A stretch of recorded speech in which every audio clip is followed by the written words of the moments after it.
नमस्कार, सत श्री अकाल, आदाब। मेरा नाम मनदीप पुनिया है और आप सुन रहे हैं पंजाबी रेडियो यूएस से। एक बार मैं फिर हाज़िर हूँ नई बातचीत के साथ। आज हमारे साथ मौजूद हैं अहमद इकबाल साहब। अहमद इकबाल साहब का परिचय ये है कि वे लगातार भारत में कई किस्म के मामलों को कवर करते रहे हैं, चाहे अल्पसंख्यकों के मुद्दे हों या फिर आंदोलनों की राजनीतियों को बड़े बखूबी से कवर करते हैं। अहमद साहब, अभी जो खनौरी बॉर्डर है उस पे लगातार किसान आंदोलन चल रहा है। खनौरी बॉर्डर या शंभू बॉर्डर, लगातार किसान बैठे हैं। 13 फरवरी से जो पंजाब और हरियाणा के किसान हैं वो बॉर्डरों के ऊपर डटे हुए हैं। कई बार उन्होंने दिल्ली चलो की कॉल भी दी, लेकिन सफल नहीं हो पाए हैं। इसी बीच एक भूख हड़ताल, जगजीत सिंह डल्लेवाल की भूख हड़ताल हम लगातार देख रहे हैं। आज उनकी भूख हड़ताल को 28 दिन हो गए हैं, लेकिन सरकार लगातार उनसे बातचीत नहीं कर रही है। इसको आप कैसे देख रहे हैं? क्या सरकार किसान आंदोलन को नेग्लेक्ट कर रही है, यानी कि अनदेखा कर रही है? क्या किसान नेता जगजीत सिंह डल्लेवाल की कोई फ़िक्र नहीं है, उनकी जान की कोई फ़िक्र नहीं है, उनकी जान की कोई कीमत नहीं है? या फिर सरकार को ये लग रहा है कि हरियाणा में तो चुनाव हो गया है, वहाँ पर बीजेपी की सरकार बन गई है, पंजाब में अभी 2027 में चुनाव है, तो कोई आस-पास पंजाब हरियाणा का चुनाव नहीं है, कोई वोटों का फ़र्क नहीं पड़ने वाला है, कोई नैरेटिव पे कोई फ़र्क नहीं पड़ने वाला है, इसलिए पंजाब और हरियाणा के किसानों को ऐसे ही इग्नोर करते चलो। कैसे देखते हैं आप इसको? मतलब इसका सीधा सा मतलब तो यही नजर आता है कि मतलब अब 9 महीने हो चुके हैं इस आंदोलन को चलते हुए, 10 महीने हो गए हैं करीब करीब। और दल्लेवाल साहब जो है 28 दिन से अनशन पे भी हैं, तो अभी तक उनको जो कैंसर पेशेंट भी है और उन्हें उनकी जान को मतलब सरकार अनदेखा ही कर रही है। मतलब उनकी तरफ से कोई पहल नहीं की गई है बातचीत करने की और ऐसा कोई प्रपोजल देने की कि दल्लेवाल साहब का अनशन तुड़वाया जाए। वो पूरी तरह से ये दिखा रहे हैं कि ये आंदोलन जो है वो उसका इम्पैक्ट जो है वो सीमित है। और उनकी नज़र में अब वो उन्हें लगता है कि हमने पिछली बार शायद झुक के गलती कर दी, ये मैसेज गया कि सरकार कमजोर है। लेकिन अब उन्हें लगता है कि जब तक ये लोग यूनाइट नहीं है, वहां पे ज्यादा संगठन जुड़े नहीं है, तो वो उसको पूरी तरह से कंट्रोल करने की कोशिश कर रहे हैं। और वो इस चीज में कामयाब भी होते दिख रहे हैं कि उन्होंने इनको आगे भी नहीं बढ़ने दिया। खनौरी बॉर्डर की बात हो चाहे शंभू बॉर्डर की हो, तो उनके लिए तो अभी तक उनकी रणनीति सफल ही रही है। और वो एक बड़ा इम्पैक्ट किसान आंदोलन ये वाला उस तरह से बाकी राज्यों में बना भी नहीं पा रहा। जैसे हरियाणा में चुनाव हुए तो ये ज्यादा बड़ा मुद्दा नहीं बन पाया, बीजेपी जीत गई। महाराष्ट्र में भी खेती किसानी की मुद्दों की बात थी, फसलों के एमएसपी की बात थी, लेकिन फिर भी बीजेपी को बड़ी जीत मिल गई। तो उन्हें लगता है कि इसको अनदेखा करके भी हम जो है चुनाव तो जीत ही रहे हैं। तो लोकसभा से जो झटका उन्हें लगा था वो उससे तो उभरने में थोड़ा कामयाब रहे ही हैं।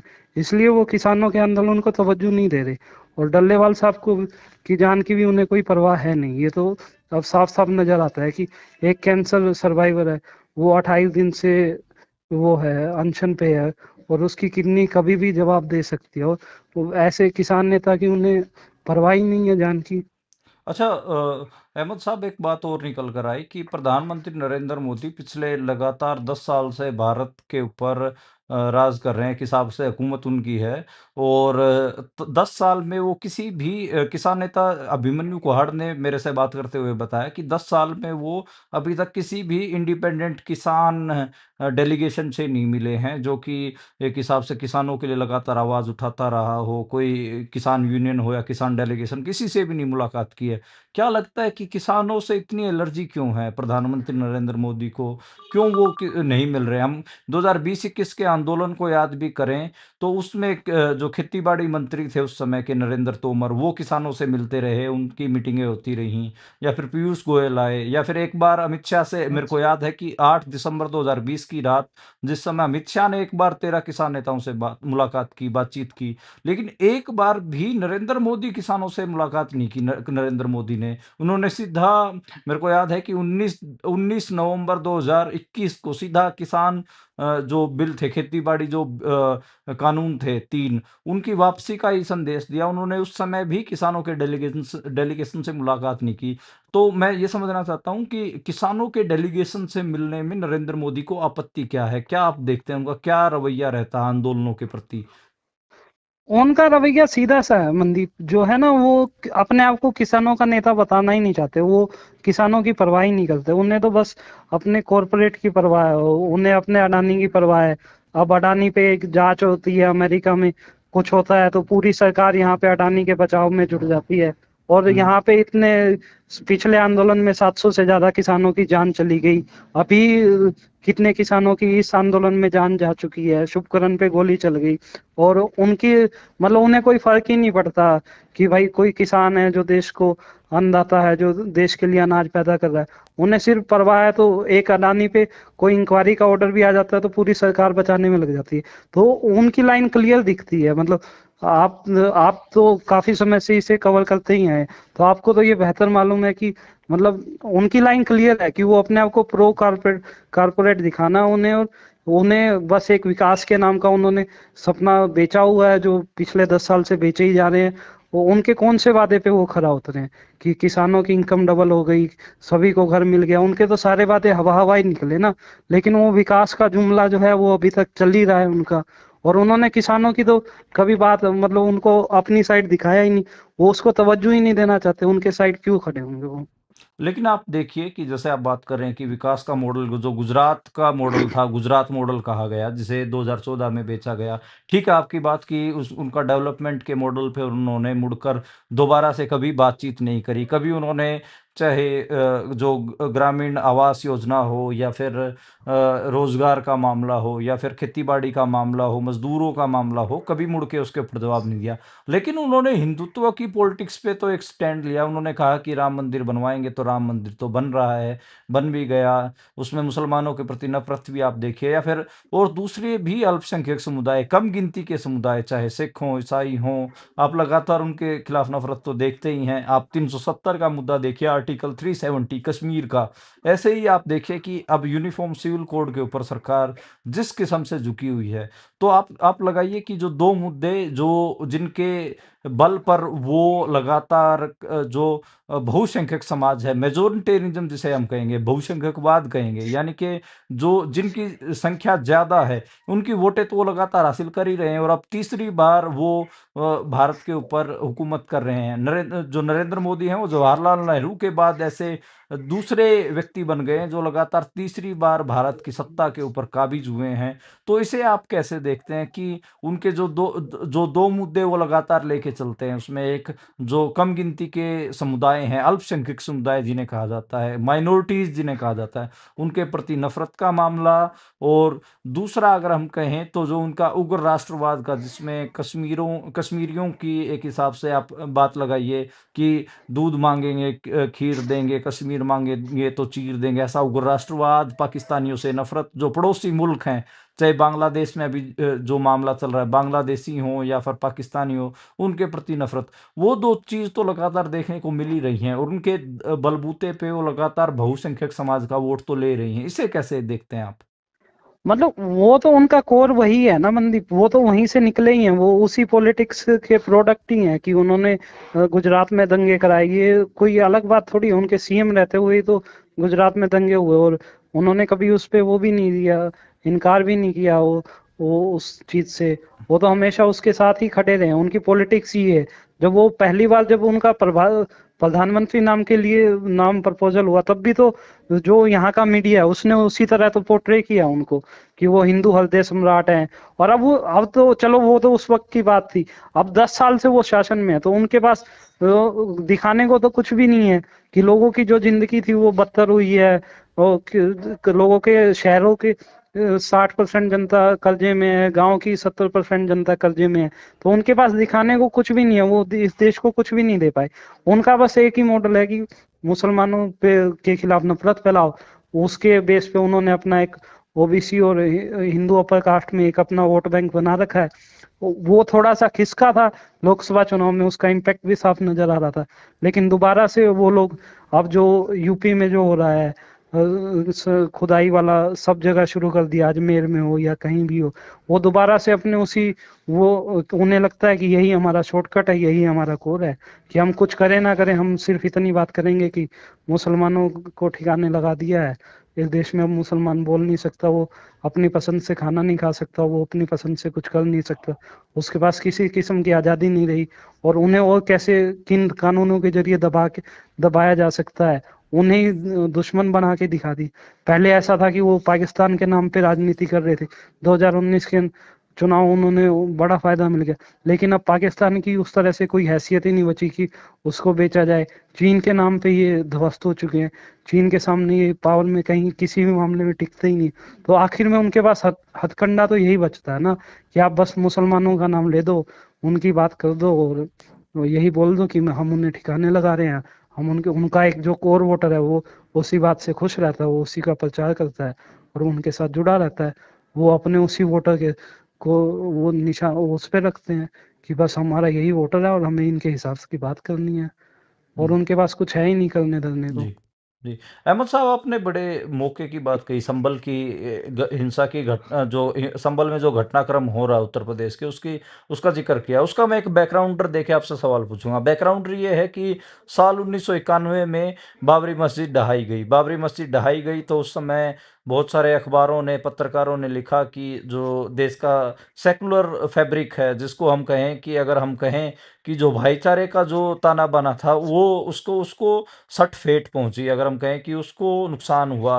उसके बाद लोग उसको शर्मिंदगी की तरीके से देख रहे थे, यहाँ तक कि जो, अगर हम बात करें कि जो आडवाणी साहब थे, वो भी टीवी के कई इंटरव्यू में, इवन मैं मेरे को याद है कि प्रभु चावला के इंटरव्यू में उन्होंने कहा कि वो शर्म का विषय था। उन्होंने बाबरी मस्जिद के ढहने को शर्म का विषय बताया। यानी कि जो राइट विंग पॉलिटिक्स कर रहे थे, उनके आंखों में भी शर्म थी कि बाबरी मस्जिद ढहाई गई। लेकिन उसी समय पे एक नारा उछाला जा रहा था, अयोध्या एक झांकी है, काशी मथुरा बाकी है। याद करिए साहब, साल 2024 की शुरुआत से ही, कि जब वाराणसी में, यानी कि काशी में, जब हम देखते हैं कि ज्ञान व्यापी मस्जिद में स्थानीय अदालत वहाँ के हिंदुओं को उसके तहखाने में मूर्तियां रखकर पूजा करने की इजाज़त दे देती है। उसके बाद भारत के अलग अलग शहरों में लगातार यह बाढ़ आ जाती है कि लोग स्थानीय अदालतों में जाते हैं और किसी भी मस्जिद को वो हिंदू मंदिर घोषित करके वहाँ पर पूजा अर्चना करने की डिमांड करते हैं। आपको संभल की का आपने जिक्र किया, अजमेर की घटना भी ऐसे ही है। लेकिन संभल में देखिए साहब, जो शाही जामा मस्जिद है, उसमें सर्वे के नाम पर स्थानीय अदालत ने जब आदेश दिए तो अगले दिन ही प्रशासन के बलबूते पे वहाँ पर टीम पहुँच जाती है, हिंसा होती है। हिंसा में 4 मुसलमान नौजवानों की मौत होती है। उसके बाद अब संभल में तो खुदाई अभियान चल गया है, गली-गली खोदी जा रही है, अलग-अलग इलाके खोदे जा रहे हैं। कहीं पे पुराने हनुमान मंदिर को खोल दिया जा रहा है, कहीं पे कोई कुआँ खोज लिया जा रहा है, कहीं पे कुछ खोज लिया जा रहा है। तो जो एक खुदाई अभियान है, और वो नारा भी आप ज़िक्र करिए जिसमें उन्होंने कहा था कि अयोध्या एक झाँकी है, काशी मथुरा बाकी है। मथुरा में भी आप देखिए कि कृष्ण जन्मभूमि विवाद को लेकर वे लगातार विवाद तो करते ही रहते हैं, बवाल तो कटता ही रहता है। और मथुरा में मैं मुसलमानों से बातचीत कर रहा था तो उनका कहना था कि बहुत हद तक जो मस्जिद है कृष्ण जन्मभूमि के पास, उसको ढहा देने में हिंदुत्व फोर्स लगातार जोर मार रही है, उसको ढहा भी दिया जाएगा। वहाँ के मथुरा के मुसलमानों को ये जच गया है। तो ये जो एक खुदाई अभियान चल रहा है, और साथ में जो शहर शहर में लगातार ये खोदे जा रहे हैं, मस्जिदों के आसपास, या फिर गलियों को खोदा जाने लगा है, मुसलमानों को ये बताया जाने लगा कि उन्होंने हिंदू सभ्यता को दरअसल ठेस पहुंचाई। इसको आप कैसे देखते हैं? मतलब एक सिंपल सी बात है कि जिस राजा के पास बनाने को कुछ नहीं होता वो ढाने का ही काम करता है। तो हुँ, ये बीजेपी और अभी मोदी या जो भी इनकी टीम है, योगी या अमित शाह, इनका काम ढहाने से ज्यादा कुछ है ही नहीं। और मतलब अभी तो हालात ये हो चुके हैं ना कि आपका देश की, आपने तो स्थानीय अदालत की बात की, लेकिन सवाल तो सुप्रीम कोर्ट पे है कि वो जब अयोध्या राम मंदिर पे फैसला आया, हुँ, तो वो सवाल, वो फैसला तो आपके वहां से आया, सुप्रीम कोर्ट से आया जी।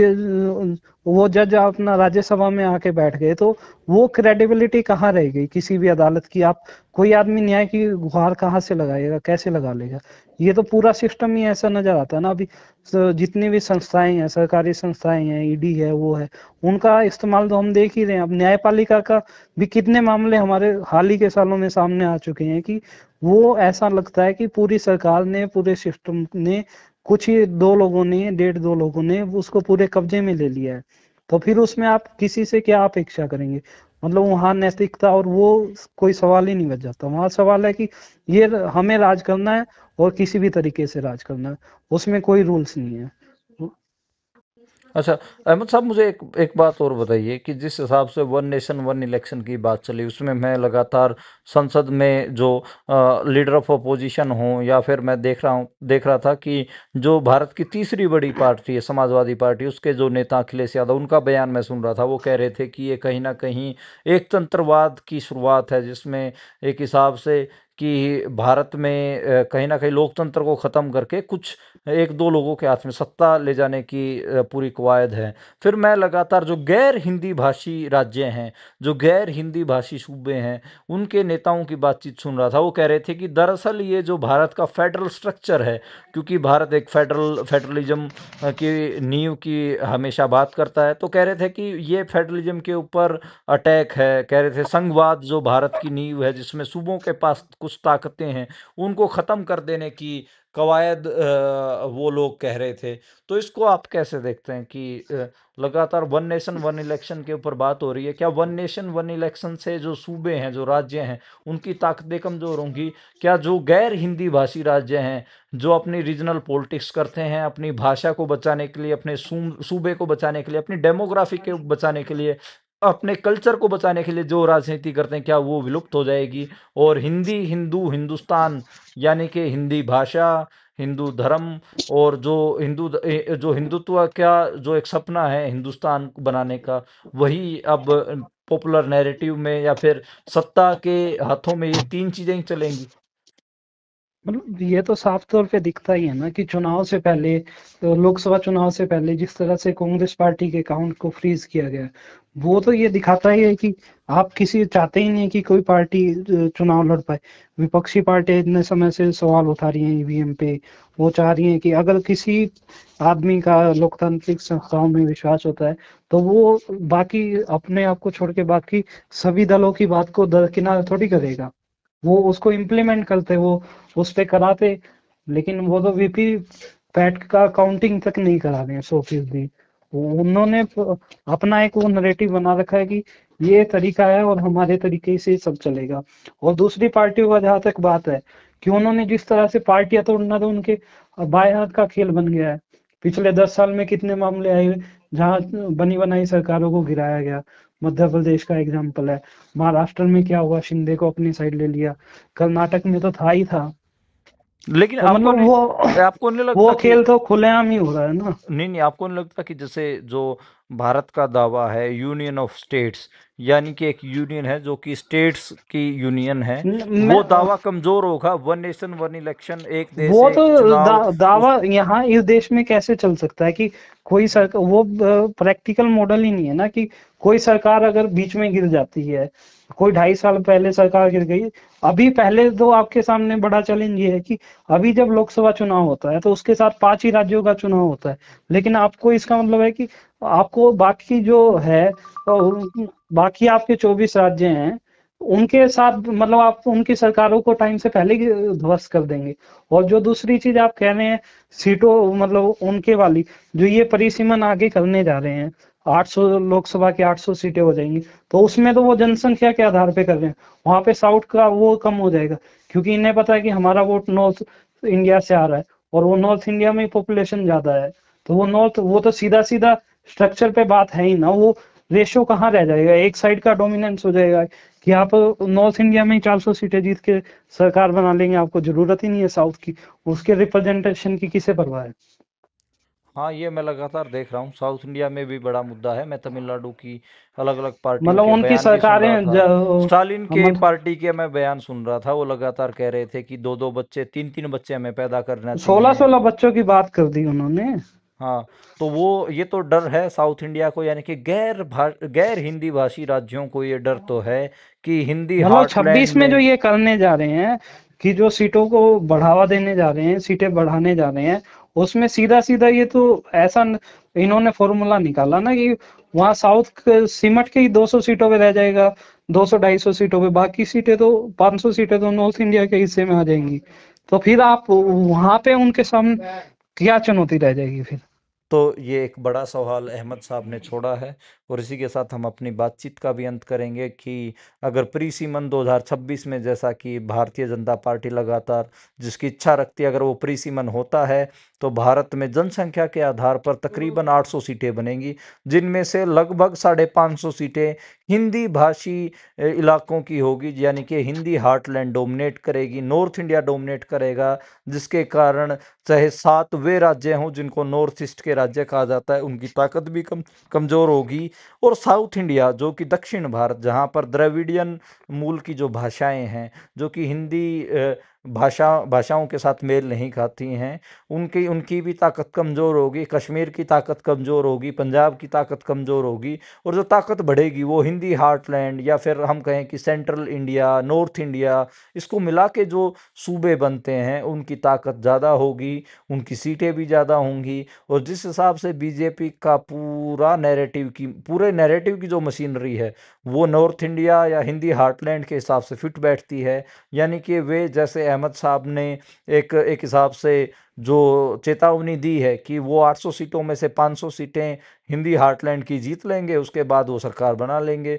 साउथ इंडिया या फिर नॉर्थ ईस्ट इंडिया ये अपनी भाड़ में जाए, या यानी कि गैर हिंदी भाषी जो सूबे हैं वो अपने कहीं पे भी जाएं, उनको कोई मतलब नहीं रह जाएगा। उनकी राजनीति, उनके जो भाषाई मुद्दे हैं, जो अपनी भाषा को बचाने के लिए, संस्कृति को बचाने के लिए, अपने इलाके की, अपने डेमोग्राफी को बचाने के लिए, अपने इलाकाई सभ्यता को बचाने के लिए जो उनकी कवायद है, उनकी जंग है, वो सब कहीं ना कहीं खत्म होती दिख रही हैं, उन वो हारती दिख रही हैं।